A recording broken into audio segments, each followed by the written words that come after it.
to the World Movers Media Podcast. I'm your host, DJ Angel Fire. With me today is my co-host, Kwaku Am, and we are here with Juan. He is, my Instagram is at Vito Juan. You're currently based out of Miami. I started making music under Juan, I guess, 3 years ago. I made a tape called Brief Demos. One of my first demo tapes, and I've just been making music ever since. So I guess officially on the internet, 2015. Production wise, I got more equipment, I got more hardware. I got better drums. Yeah, I got a bunch of new stuff. So I have an Apple computer now, so I've been working on Logic, so it's a different program and the whole 9 yards. Had you had any formal music training before this? In high school I played jazz in the jazz band, and I played there for 3 years, and then in my community college I played a little bit of jazz. I took a semester off to take a little break from school to do a little bit more music on my personal side. Yeah, I was playing drums for a little bit, and then I was in a band called Purple. And we were indie rock, but I got a little bit bored, so I just kind of quit the band. And I just started making my own stuff. I've learned a lot about chord progressions and backbeats and stuff, and odd time signatures and stuff like that. So I learned a lot about rhythm and technique, and so it was cool. I learned a lot, and I'm still learning to this day about that stuff. So. Who probably, when you were in that band, gave you the opportunity to kind of learn from the musicians around you? The band that I was in, they are super, super talented people. Super, one of the best musicians I've ever met in my life. They're really good people, man. They're really nice, and they taught me a lot too. They taught me a lot about patience and stuff like that, which is great. Yeah. So I see that your recent album was posted to Sunset Grid, right? Yeah. Can you talk about Sugar Milk from the title and I guess looking at the promotional video, the aesthetic that went behind to not only the sound but also I guess what's being portrayed in the video. I see you have this little CGI. So Sugar Milk is pretty much, I tried to make it more like a story-based album, kind of make it where someone's at a special event of in their life, or a special time, and then I guess it didn't reach their expectations, so they get not only sad, but they get down, they're a little down. And so the project is almost split into two. So the first couple of songs are super upbeat, happy, because the person is excited to see what he or she can do. And then at the end, they notice that it's not, it's not what they wanted or not what they thought it was, which is almost like life. The reason why I named it Sugar Milk is because usually when you eat cereal and, the last part is sugar milk, it tastes really good, but it's actually very sour at the end. It's the end of the meal. So I kind of bring it like that. It's almost like a mockery, like a joke. When I was little, I used to eat a lot of cereal, and I remember hating the last part, but I would have to drink it because my parents did not, they didn't want me to waste milk, so I have to drink it. And I I hate this. It's good for you, but I hate this. And then now I know that milk is not even good for you in general. So it's kind of like a bittersweet moment for the story I was trying to portray. Just a bittersweet moment for life. So yeah, it's super, super it's almost like a crazy story. So at the end, he or she is super depressed and sad, and realizes that life is almost not a good person. Yeah. Just as bittersweet as the sugar milk, right? Yeah, exactly. Yeah.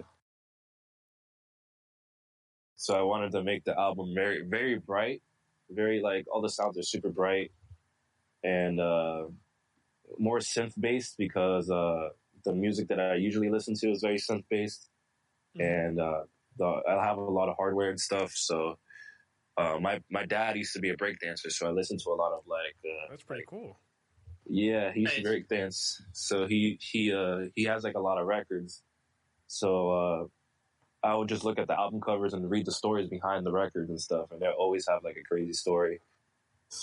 And the album covers back then were really, really nice. I really enjoyed looking at covers because it's like super cool. It's like almost a story. It's a story itself, you know. So it's really nice to.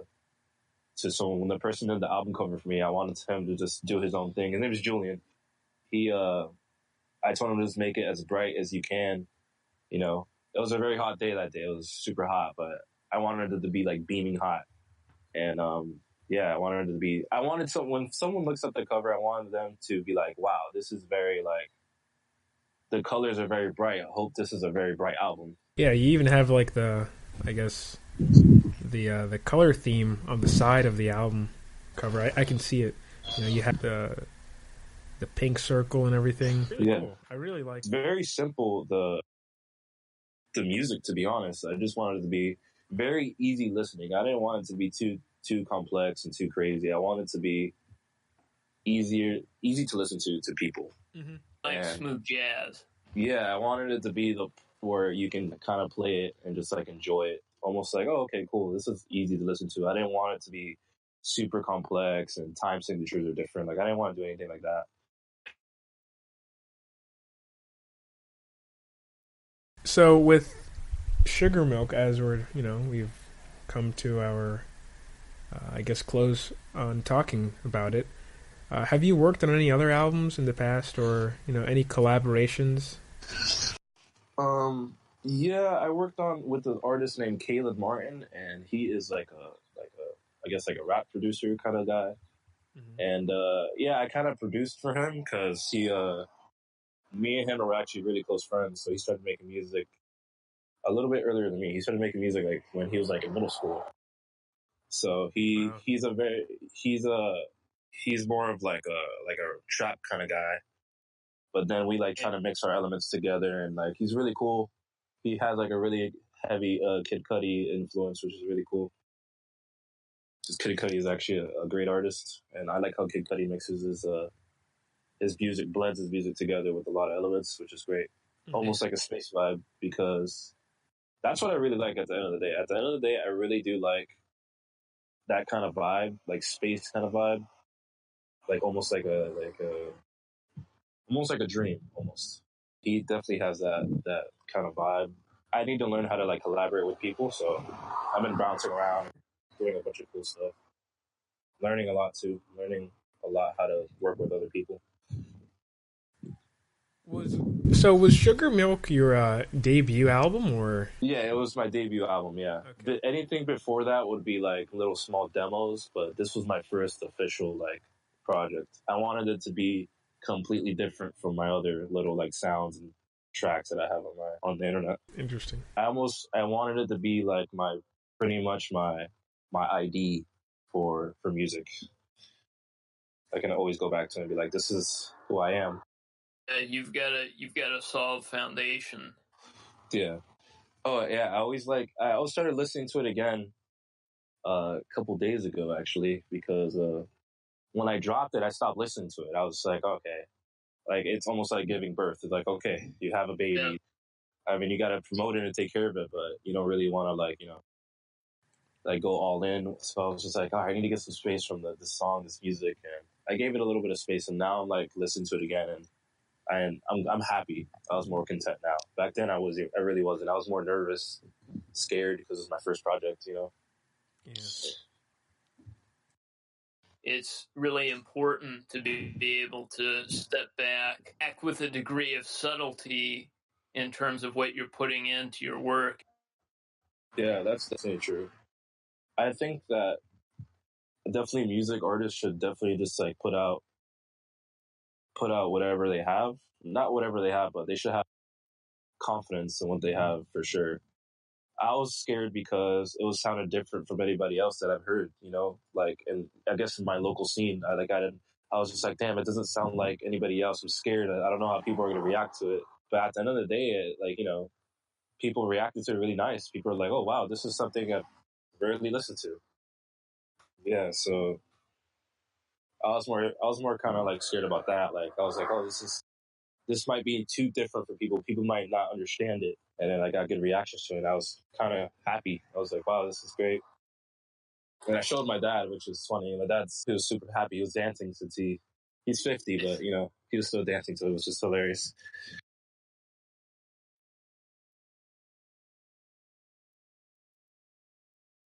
How did you come across Sunset Grid?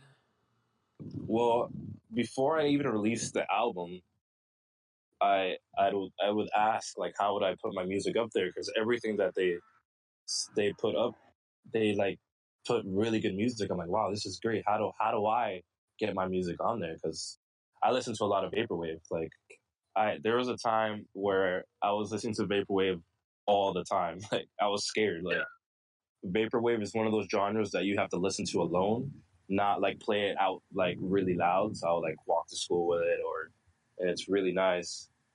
So I started listening to vaporwave when I was like in a junior in high school, and I was like blown away. I was like, wow, sounds completely like this is like heaven, because it's like, oh my god, I feel like I'm floating every time I was walking. It was a great experience when I first found it out. And now, since I found out about Sunset Grid, I was like, wow, this is great. They're playing vaporwave music on Instagram. This is awesome. And they play all the good music. And I find good music on there all the time. I discover the craziest stuff, and I get super excited when they drop stuff. So it was almost an honor, like when they put my music on there. And it makes sense for both of you because you're really getting a chance to work with an established label. Yeah, I've hit them up a really long time ago. I was like, wow, this is amazing that they hit me back up, and they were super excited to drop the album. And I was like, wow, this is great. A vaporwave album. I mean, Instagram profile playing my music. This is ridiculous. I almost the second half of the album, I wanted to like reference a lot of like vaporwave like kind of noises. You know what I mean? Like keys, the keyboards, and all that stuff. All those sounds are like references, little drops of references from like vaporwave that I listen to all the time, because I listen to a lot of like. There's a group called Surfing, and they're really good. And I when I discovered them, I was like, wow, these people, they really inspired me to make music in general. Like that whole album that they have, Deep Fantasy, I was like, wow, I want that specific cover, like that whole vibe. I wanted that to have a little twinkle of that with my project, because they definitely inspired me to do something very different, because that album's very different. Have you listened to George Clinton? Yeah, I do. I actually seen him twice, and Nice. I have a picture with him, and I have his autograph. Yeah, man, I'm a huge fan. He's one of the pioneers that made it vaporwave like very popular, man. He's one of those people that promoted the album for surfing, and his music's really, really good. I saw him in concert. I've only seen him once, but yeah, he was. It really took me aback because he was so relaxed and so chill. If you didn't know who was putting on this concert, you have no idea it was him. Yeah, man, he's a super nice guy, super humble too, and his music's very, very big music. Like I feel like his music's very strong, and it's like very epic. That's what I think it is. And I really love his new album Slide. I really love the kind of like 90s trip hop kind of sound I know. He's got in there. I think he is getting super better now. He's getting super complex now, which is great. He's growing as an artist. I love when you can see the artist that you love or like you like a lot progress. That's like the best feeling ever, because you know that person's either happy or excited to make even more music. So it's like, that's awesome. He's just growing as a person too. So that's good for him. What was the first album that got you into vaporwave? Was it the classic Floral Shop or something else? Album I listened to vaporwave. That is a good question. I'm gonna go with Surfing's first EP. They had their first EP. I think I think it's self-titled. I listened to that, and at first I was like, what is this? But then I started listening to like the beats that they had. It was like slowed down, like Flock of Seagulls, and I listened to a lot of Flock of Seagulls as well. And I was like, wow, this sounds cool. Like everything slowed down. It sounds amazing. Are you referring to Deep Fantasy? No, they have another project before that. I think it's like a 6-song like EP or something. Okay, yeah, I think I'm looking at it right now. No, it's all good. They have it's like it's like something before that, and it's really good. And I'm like, wow, that was probably the first time I like was like, okay, I have to get into this now. Now this is a whole type of new genre I've never listened to before, and now I'm curious.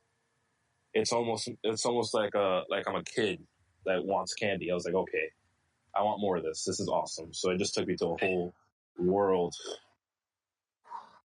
that opened up everything for me. So I was excited that people make that type of music. Have you listened to any of Vectroid's albums? Yeah, I actually want to get them on vinyl, but it's very hard to get them on vinyl. Yeah, man. Oh, because there's Yeah, man. Floor Shop is freaking. That was a game changer right there, dude. I have a shirt, a Floor Shop shirt, and socks. Yeah. didn't even know they sold that, but I'm not surprised. It's become a meme. Yeah. I haven't probably listened to a lot of Vectroid because usually their songs are like more than 20 minutes.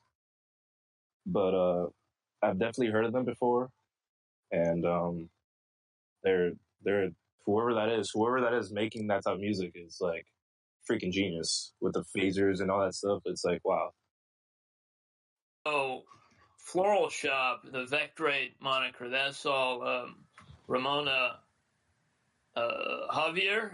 I think I'm saying that correct. Mm-hmm.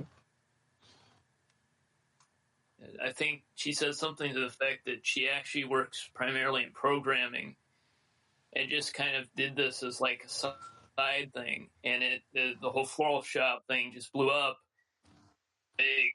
And so she started doing more stuff in music, which I find quite interesting. Wow, that's crazy. I think the last vaporwave album that I listened to was 2 days ago. It was like a 45-minute Telepath album. I was listening to that on the way to. It was like really like a lot of traffic where I was going to, so I was listening to that. And wow, man, like the fact that they spend so much time on like that type of like genre of music and how they create that stuff is mind blowing every time I listen to that stuff. And the songs are usually super long, and they're usually loops. But the fact that like he does phasers and all this stuff and the effects, I'm like, wow, this is incredible how they do this stuff. Have you lived in Florida for a long time? Yeah, I lived in Florida. Yeah, pretty much. Yeah, just I was born in Homestead, Florida, which is more south by the Keys, and now I live like kind of like I'm just gonna say like 45 minutes away or 30 minutes away from Homestead. So yeah, it's been cool. I do want to move out of Florida because it's expensive to live down here. Yeah. But and the music scene here is very good. I feel like there's a lot of other places that I do want to explore. I'm just curious about how the music scenes are somewhere else, like Texas or Seattle or stuff like that. Because like the music scene down here is very repetitive. It's like a lot of like, it's just like a lot of like trap or like salsa. That's pretty much what it is. Yeah. I mean, you can find some very great spots here, which I love because Miami is like, you can find so many hidden gems. But then you find yourself in the same spots all the time. It's like, you find yourself in this weird loop of music, and then you're just like, you get stuck in this little thing, and you just want to get out of it.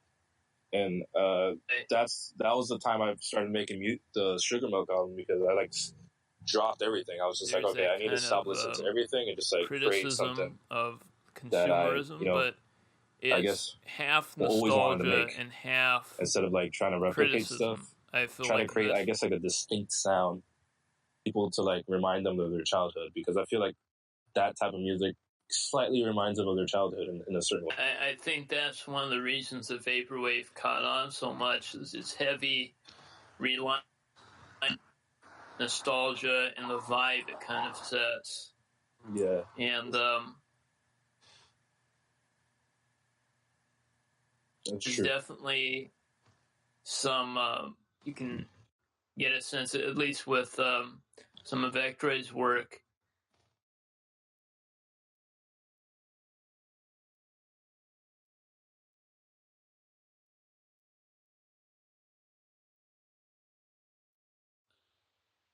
what made the vaporwave formula so appealing to me. Yeah, that's definitely that's like the perfect answer. I think that it just puts you in a certain space that you almost can't even explain sometimes. You know, you catch yourself listening to it and you're like, you look around, you're like, man, this is really good. And you're like, it's almost hard to explain to the next person that what type of music it is. You know what I mean? Like, it's like it's very hard to explain what vaporwave is, because you can't just say, oh yeah, it's just slow down music. It's not only that. It's almost like a bunch of things. Memories you associate with it. Yeah. Exactly. When I started listening to it, it was kind of hard to tell my friends, like, hey, I listen to this stuff. So I was very secret about it. I was like, there's only like 2 people I know that listen to that too. And it was like one of my band teachers, which is very funny. He actually stumbled upon the Floral Shop, and he gave it a review and everything. He gave it a review in class and everything. It was hilarious. I was in shock. He gave it an 8 out of 10, which is great. I was like, that's awesome. Yeah, he said that the production took him away. He ran into it on YouTube. He said he was scrolling it, and that was like a recommended video, which is hilarious, because I'm like, what were you listening to get that recommended? I mean, I think it was System. It was probably recommended to anybody that's been on YouTube for a while. Yeah, because of how big it got. Yeah, it got super big really fast, which is great. I guess it got a bit too big, because now it's taken down, of course. Yeah. It almost got a little out of hand after a while. Like, I started seeing a bunch of memes about it, and vaporwave was almost at the drenches, and I was like, no way. And then they started making vapor trap, which was cool. I was like, oh, that's awesome. Okay, so it's reviving again, and I guess now vaporwave is still it's still there, but not as popping as it was before, which is fine. I don't want it to blow up, because then people are going to abuse the actual music itself. Yeah. Well, I think it depends. I just like how vaporwave is very foggy. It's almost to the point where it's gets lost. And dreamlike. Yeah. And I like how they sometimes have electronic I guess versions of themselves, which is cool. And I like that. And then I think vaporwave is almost equivalent to electronic music in general. Because also with vaporwave, I stumbled across Com Trues, and he makes kind of electronic, kind of electronic 80s synth based kind of, which is great, because he inspires me. Cause the sounds that he chooses on his drums, and his music is perfect for studying and driving. I cannot stress that enough with people. People are like, oh, I don't know what music to listen to when I'm studying. I'm like, dude, Com Trues, dude. He's the perfect person. It's you can get your shit done, and it'll be awesome. Nice. Yeah. Music I typically listen to is when I'm driving anyway, is a lot of jungle or house, garage music, and then occasionally some 80s music. You mentioned before 80s group. Are there other 80s musicians or group that? Definitely. So there's this group called Pages. It's 2. Yeah. Their music's very good. And I've been listening to a lot of Japanese, kind of funk. And I don't know how to pronounce these guys' names, but there's a whole era of them playing really good funk music, and they sounded really good. And I've been listening to a lot of Prince, which is great because Prince has really long songs, and it's crazy how he produced most of that stuff alone, and it's ridiculous. And yeah, I can name a bunch. Let's see. Oh, of course, Michael Jackson. Of course, Thriller. I love Thriller. That's a great album. Yeah. And I also love the album before it, which is good. Off the Wall. Yeah, Saint Pepsi sampled, I guess, the song from it. Yeah, that's which is ridiculous. And I didn't even notice that until like I had to listen to it again. I was like, okay, let me play this again because what am I hearing here? And I clicked it, and I was like, oh, this is Michael Jackson, dude. This is awesome. And like vaporwave can send you to so many new music. Like it's ridiculous. Like I love it. Are you aware of infinity frequencies? Yes. Oh, I was just about to ask him. They are awesome. Oh my god! I think I was listening to them like a week ago on You know what's crazy? A lot of their music is not on iTunes, so I guess I do it on YouTube when I'm driving. And I was driving to Orlando, and I was listening to their whole album. It was like two of my friends, and they were sleeping, and I was just like listening to them while driving. That's the kind of music that can put you to sleep. Yeah. And then they woke up. They're like, "What were you listening to?" I was just like, "Shh." I was just like shushing them. And sometimes it's kind of hard to tell them the track titles because everything's in Japanese. I'm like, Chinese words, Japanese words. I don't know. And I'm pretty sure you guys heard of Luxury Elite for sure. Luxury Elite they're very good at like sampling at their best. Like they sample the best stuff. Like I'm like, wow, this sounds great. Slow down. Like this sounds great with the phasers. Like they're the best for sure. And they sample the littlest stuff. But my favorite vaporwave artist for sure is 18 Karat Affair, for sure. Yes, I've heard of them. I haven't listened as much to their music. Yeah, that's my favorite artist. He can sing a little bit, and his music can definitely put you to sleep for sure. Yeah. And it's almost like elevator music. And his vocals are very like dreamlike, kind of puts you in a cool vibe. And he just dropped a new album, and oh my god, it sounds great. I listen to it every time. It's good nighttime music. Check that out. Yeah, man, it's very good. He has like a bunch of projects out, but he just dropped one called like I think Spent Passions 2, and the cover is great. He's just a great artist. He's one of those pioneers of vaporwave for sure. It's him, George Clanton. You know what I'm saying? Like those are definitely the pioneers for sure. He just dropped the tape, and apparently George Clanton is working with him as well. Like they're doing something together secretly. Oh, and, nice. Yeah, I'm super excited for that. They've been like hanging out together, and I want to see what they mix up. Very exciting. Yeah. Have you ever listened to Body Lines? I'm not sure if you're familiar with them. Any of their work? Yeah, for sure. They have a song. I think it's called. It's like something engines, and I always play it when I'm in the shower. It's like my playlist shower thing. And yeah, they're super good. They have a lot of music too. They're really good. That's good like music when you're like chilling. You just come from work. I really love playing that type of music for sure. Plus, it's pretty hard to find their samples. There's this one song called Different Skies by them. And I've been looking all over the internet trying to find, what song they sample, trying to slow down their that particular track. Yeah. As far as I know, that song comes from some Italian artist, but nobody knows who he or she is. So it's just really, I guess esoteric with all these sampling. Yeah, that's probably one of the most exciting feelings when you don't know the sample, and I'm like, yes, okay, so this is my time to like look around for it. And while you're looking around for the sample, you stumble upon like new music. You're like, oh, this is great, and then you forget that you have to still find. That happened to me with casting.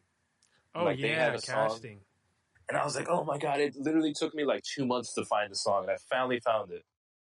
and it was a sample with the group's called Daz Band, and they have a song called Still Rap, I think, or something like that, and it sounds super super good. And I finally found the sample for it. I was looking all over for it. Someone actually put it as a comment, and I was like, oh, thank God. Yeah, sometimes you have to look at those comment sections. They actually say the samples. Yeah.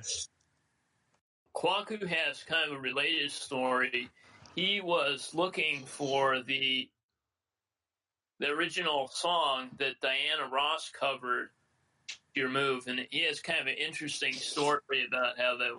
Oh man, I love that song. The Yeah. original song for that's beautiful. It was, I mean, I guess for me, there was one artist, his name is Star Printer. I think he's in Houston, Texas.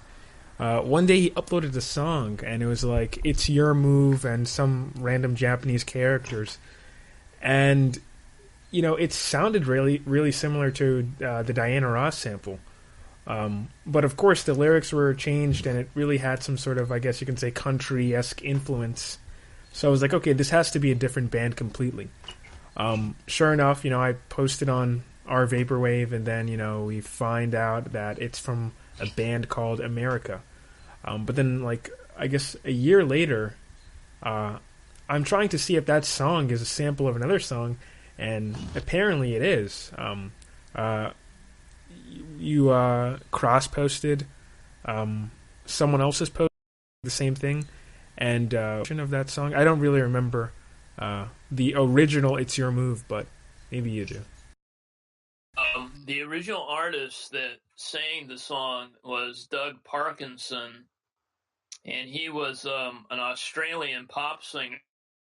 I think it was in 1983, so these covers were all relatively close together. How that was possible back then. Really fascinating, because if you search up Doug Parkinson, there's very little information aside from the fact that he was a singer. Most of the work that's uploaded is stuff from like way back in the 70s. That's incredible. That's wild. Yeah, it really makes you think, like, what other songs have been, I guess, covered before, or these artists that we hear singing, their the songs that they've supposedly have made. How old are they actually? Was it initially written by someone else? I guess that's the question. It's a pretty deep rabbit hole. Yeah, it's definitely is. Sometimes you get like sometimes songs will be mixed into two different songs, two samples, and you're like, whoa, what's going on? One time I was looking for a song that Telepath made, and it's like super, because Telepath, they slow down really slow, and then they put like a little beat under it. Yeah. And I couldn't find this song for, I would say, like a month, and I was like going crazy, and I eventually found it. It's a song by After Seven. It's like, I guess, like a funk R&B like 90s group, and I heard it sped up like normal tempo, and I was like, wait, this is it. So I went back to the album, and I was like, I felt like I just won the Olympics. Like it felt great. I was like, oh my God, I finally found this song. Because especially with Telepath, when you listen to their music, it's like, it's a sample, but it's like super slowed down. So you're like curious. You're like, what is this? Is this like original, or is this a sample? Like, what's going on here? And it's very crazy. So you actually beat Who Sampled to the punch then. Yeah, it's definitely, sometimes they can't even like figure out the sample sometimes, and I'm like, oh man. I don't know how they do that, because sometimes I'll look up a hip hop track and there'll be like a drum section, but if you actually listen to the song, the sample is so faint. Like, Yeah, I don't know. They have ears to figure that kind of stuff out. I don't know how they can do it sometimes. Yeah, it's really ridiculous how like the drums would be literally a millisecond or like a split second, and that would be the whole sample for another song. And I'm like, wow, that's spent so much time on this. Like, it's crazy. That's why I love like 90s like rap, because like it's so sample based. Like to the drums, like the snare would be a snare from like a '60s song, and the hi hat would be a song from like the '80s, and guitar would be something from the '40s, like something really like all from different generations and stuff. I'm like, wow, it's this one song. Well, I had the experience where I heard this song called Citizen King, I've Seen Better Days. And suddenly I hear that sample, and I knew instantly, before I even went on who sampled, that was from James Brown Funky President. I was right. That's awesome. Like, I wasn't even really trying to hear, I was hearing in the background, and it hit me. Right. Yeah, sometimes you're just like, oh, there it is, boom. It's almost like a guessing game. And then other times you are listening to Vaporwave, and you think it's a sample from one song, but then it turns out to be from a completely different song. That's actually so funny that you brought that up. That happens to me a lot. And with my other friend too. My friend, he's always like getting lost. He has a playlist for Vaporwave, and then he'll write down the sample on a sheet of paper. It's so funny.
Welcome to World Movers Media Podcast.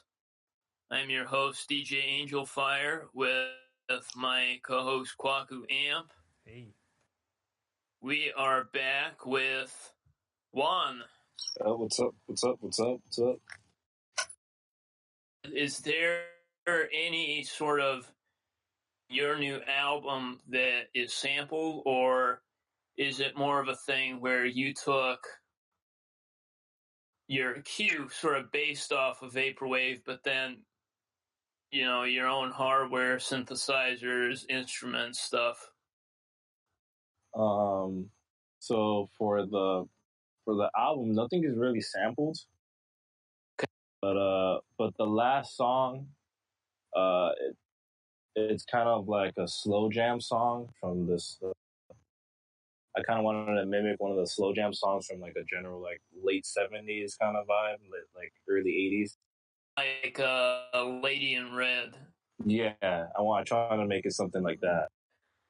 What after this album do you hope album to do with that, now that you've got this kind of foundation? For my next project, I wanted to do more vocal stuff in a way, like more R&B vocal stuff. So a lot more singing and less instrumental in a way. So more harm. I'm just gonna work on my vocal presence in general. Cause I feel like the last album was more like synth based and instruments in general. There's a lot of things going on, but I feel like for the next one, I want it to be more vocal wise, trying to clean up the vocals and stuff like that. Have you had like any professional in terms of, you know, singing, or is it just something you picked up? It's definitely something I picked up. I was curious about how it sounded through like some songs that I made, and I was like, you know what, I'll just do this. You know, I have nothing to lose, so I just sometimes I'll like drop songs and stuff. But now I'm taking vocal lessons for sure, like twice a month, and definitely helping me out for sure. Just teaches me how to use my stomach and stuff like that for singing, how to hold notes and stuff. Sing when I was a kid, to the teacher would always get on me like, oh, you got to use your diaphragm, but it was always so hard for me to do. Yeah, it's definitely very hard to learn how to set that up and have a muscle memory to do that. Sometimes it's really hard to do it on certain words and the way you sing, but I'm definitely learning how to, you know, approach it in a different way. So definitely the next project is going to be, you'll probably hear it more vocals and more R&B chords, more chords for sure, stuff like that. Oh, you mentioned earlier that you have like some hardware. What like vintage hardware or?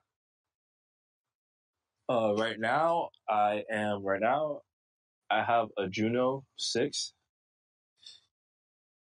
I just have a bunch of like plugins that like emulate everything. So right now I just downloaded, like yesterday I downloaded, I think it's called the OXB, and I downloaded a Yamaha DX7 replica for the Sugar Milk album. There's a lot of sounds from that for sure. For What's Your Number, the song, those are real drums because I have a drum set there too. I tried to implicate, like, for the next album, probably going to be more drums for sure. Now, do you have a Rolling Cloud subscription? I don't. I should. Yeah, you should definitely check that out because they have some pretty comparable 50, which I don't know if you've heard of that, but they've got that as a plugin, and that sounds great. Yeah, I've heard about that. Someone actually recommended that to me, and I was like, "Wow, that's crazy how they have all this in like one package, you know?" And you can download it all. I was like, "Wow, this is great." So I might have to look into that and see what's good because I know they have the drum sequencer that I want. So I'm curious now. I'm actually excited for that because I might actually do it. Yeah, but when it comes to like hardware and stuff, I am obsessed with like old synthesizers and stuff like that. And I'm trying to get a hold of like a physical Yamaha DX7, but it's very hard. Old synthesizers are actually very hard to find. Like it's either someone has it, but it's like not working, or it's beat up and missing keys. And I'm like, I wish I can like get one that's really good. So I'm working on with a friend, see if he's teaching me how to like fix synthesizers in a way. So I wanna make one of my own and see how that works out. Because I'm obsessed with sound design and I love making my own synths and stuff. There's so many great synthesizers, especially from like the 80s, but also into the 90s that are slept on. For sure. One of my friends, he has a arpeggiator machine from the 90s. It sounds super great. And every time I come over his house, it's amazing. And I know in the 90s, it's when like deep house started, or like electronic house music started. They use a lot of arpeggiators for sure. Oh, you kind of grew up in the same time, that the late 90s. For where I lived, there's still, and I know Miami is or Florida just in general, like Art Deco and remnants of the 80s left over. Miami does have a huge history on like that type of music for sure, and just the aesthetic of like how my South Beach was and stuff. I mean, my favorite show is Miami Vice for sure, because of the music that they put in, the actors. I feel like the show is very nice. So how many seasons have you watched? You watched all of it? I'm on the last one. I'm like season 5, episode 6, I think. I watched like the first 2 seasons, but my life has gotten so busy with other stuff to watch more of it because it's a very dramatic show when it comes to the music. The music was very dramatic.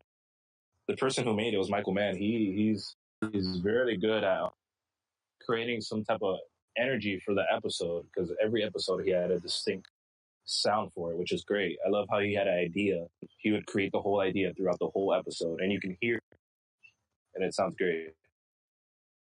well, and actually the guy that did the music on that was John Helmer. And I think in the later seasons, there was also this guy, Tim Truman. Yeah, that's for sure, yeah. And they started, I love the synths on them for sure, like the dramatic, very long, very super long synths that they drag out throughout the whole sound. It'll be like a 5-minute synth, and it sounds great. And then throughout that, the lighting in the whole show is very nice, and the I guess the locations that they picked was very nice. And to this day, I still drive around the area, and then sometimes I'll see, I'm like, oh, this is where they filmed this episode, and people look at me crazy. I'm like, what are you talking about? But then I forget that Miami Vice is a very old show, and people are like, you still watch that? I'm like, I mean, it's a very old show. I wasn't born at that time, but I really like how the lighting and everything, just everything that came together, the actors, the show, it's great. I love it. I mean, even though it has that dated look, in a way, it's almost timeless, the kind of mood that it sets. Yeah, that's for sure. And yeah, it's really, really good show. It's one of those few shows that the music, to me, it's very important. It matches the show perfectly. Yeah. And there's a lot of shows that are really good, but personally, I don't think that the music fits, the actual shows. And I'm like, the music could be such a good. It's an important, I guess, factor in shows. So that's what I'm really curious about for sure, and the movies as well. Like, there's a Tom Cruise movie. I think it's called A Risky Business, and that movie has a really good soundtrack, and the movie in general is really, really nice.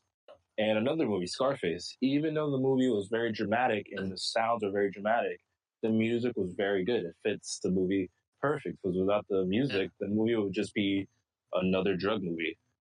Yeah, Al Pacino is a really, really cool guy. I met him in downtown. I saw him one day, and I didn't get his autograph, but I was super excited to see him. He was just hanging out at a bar, And I was like, what the heck? You're one of the greatest actors of all time. What are you just doing here? He's like, oh, he was promoting a movie down here. And yeah, man, he's super. I talked to him for like 5 minutes, and I was like, dude, you're great.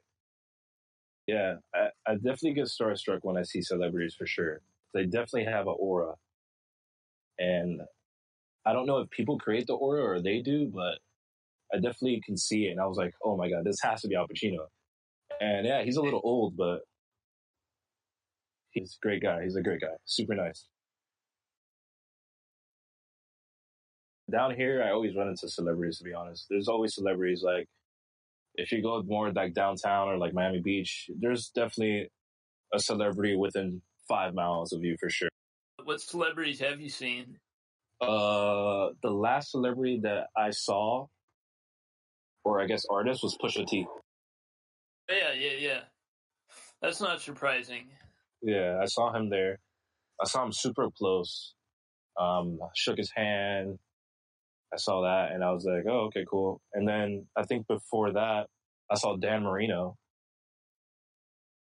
And I saw him, and I think that's about it when it comes to like recent encounters for sure. Your like admiration for the extend into like your fashion sense too. Yeah, because I do have a lot of bright clothes that my dad he's given to me. Like I have blazers and I have like shoes that he's given down to me, and yeah, they definitely have a huge like '80s vibe for sure. Even in the '90s, I feel like the '90s still have a little hint of it. Oh, definitely. And yeah, my dad gave me a lot of clothes that he used to wear when he was a teen, and I would just wear it out wherever I can. You know, when I go out to like do a show or something. You actually have performed live? Yeah, I performed one time at a toy drive by my neighborhood. It's like a thing that we do every year around Christmas time. So it's like a big event where we set up, we gather a bunch of toys and we send them out to like Toys for Tots. Yeah, kind of like that. We send them out to like Puerto Rico or the DR or something like that. It's like a fundraiser almost. So that was the first time I ever performed it, and it was really nice. It was my first time singing in front of people ever, and it was almost overwhelming for sure. I was super happy that people did not expect me to sing because the whole lineup was like either like a DJ or like a rapper. So I was the first person up, and my DJ Julian, he was like, "Okay, we're gonna open this up with the first song of your album," and I was like, "Oh, cool, that's great, let's do that." So we turned off all the lights, and then we put like these like almost like a neon blue and pink lights started flashing around, and we made it almost like a light show, and it was cool. And then I started playing. I think my first song was Sugar. Did you find vaporwave before or after you started releasing and making music? Before I started even making music with I was just listening to vaporwave, just hanging out. Like I wouldn't tell anybody or anything. I'll just like listen to it. I actually stumbled upon it listening to Aphex Twin. And then I guess like that was like a recommended video. Don't really remember. It was a long time ago, and I was walking home from school. I remember that, and I had like a BlackBerry. I think I was just on YouTube, like fooling around, and I was like, "Wow!" Fell in love ever since. Like I don't think I've ever listened to another genre super heavy like that. But I feel like vaporwave saved my life, to be honest. Lighted a fire in you. Yeah, it definitely gave me a drive to just make and see sounds, and although going back to like the keyboards and learning how to like play keys and stuff, it definitely forced me and just like to do all that stuff, which is great. And I learned a lot just from vaporwave itself. And now I listen to not as much vaporwave because I have so much of it. I mean, I'm pretty sure everybody has so much vaporwave to the point where they're like, okay, So I gave it a little break. So I'm doing like a 2 weeks break, and then I'll probably kick back into it later. But yeah, there was a time where I would listen to it like all the time with headphones. Like I'll go at a party and my headphones will be in. I'll be listening to vaporwave and like a Getty or something. I'll be like just hanging out because it's like background music to me, which is great. But then I had to like calm down for sure. I was like, okay, let me actually talk to people and be a human being, and let me cut this off, give it a little break. So I broke up with vaporwave like a couple weeks ago. I can relate to that. Yeah. So, are there any mainstream artists that you would say have inspired you? Mainstream right now, yes. I'm gonna go with Tame Impala right now because I definitely like the way he mixes his vocals. His vocals sound really nice. It's the way he sings and the way he presents his vocals. I love it. It's almost like he's like picking you up and like carrying you through the song. And then behind all that, the synth work and the drums sound really good. Like the quality of the drums sound very perfect to the T. I love it. So I love how he mixes that for himself, and he does all that by himself. It's super cool. Any favorite songs you have by him? Uh, I'm gonna go with. There's a song that he has, like a really old song. It's called Jeremy Storm, and I'm gonna go with "Feels Like My Life Is Going Backwards." And they haven't dropped an album for like they dropped an album I think 2015. So they're gonna drop an album this year. So I'm super curious at how that's gonna turn out because they have so many albums, but Currents, which is their most popular one, is like this super good album. I want to see how he finishes that up and see what he does with this album. I'm curious at how he mixes his stuff, and apparently he has a bunch of features with ASAP and stuff. So I'm curious. Did you find his music? I actually heard it from a friend. Because I was playing drums in the jazz room, and the guy was like, "Oh, you sound like you play drums like this guy," and he just played it out of his phone. I'm like, "Who is this?" And yeah, he was like, "Yeah, this is Tame Impala, dude." And I was like, "I've never heard of this." And this was like around 2010, 2011. This is like their early demos, and I was like, "Dude, this is awesome." So I've been listening to them super heavy, man. They're really nice. I love the chords that they use. You guys got to listen to them. They're like they kind of have a lot of Beatles references. I mean, I'm not a super huge fan of the Beatles, but I definitely like how they approach their style for sure. Mm-hmm. My question would be: see yourself years from now. What would you hope that you've accomplished? I really want in the future to just do a soundtrack for a movie. That is my goal, to do a score. If I can do that and do a score for a whole movie, kind of like Interstellar or something like that. Wow, yeah, that would be pretty cool.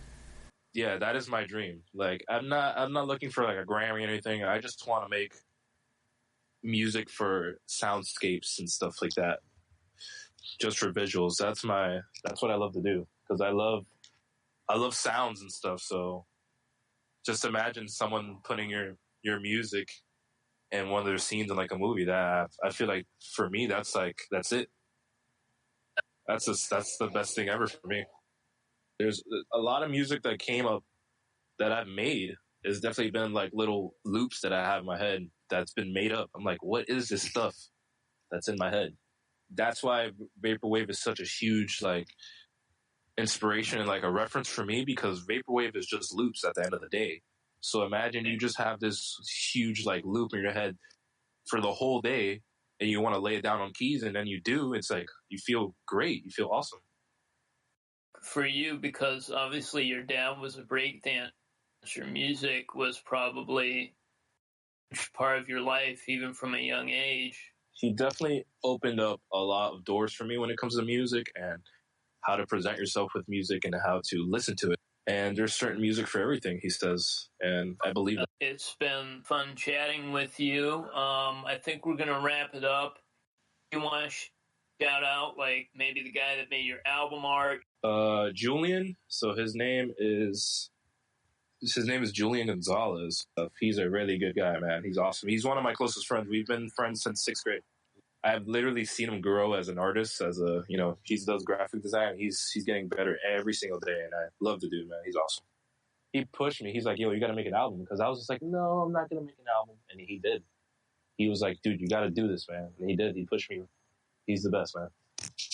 That's awesome. Well, definitely major props to the guy for stopping in today, Juan. We are planning at some point to do like possibly some like genre deep dives where we have musical guests on. We talk about a certain genre. So we'd love to have you back sometime soon. All right. I'll see you guys later. Peace.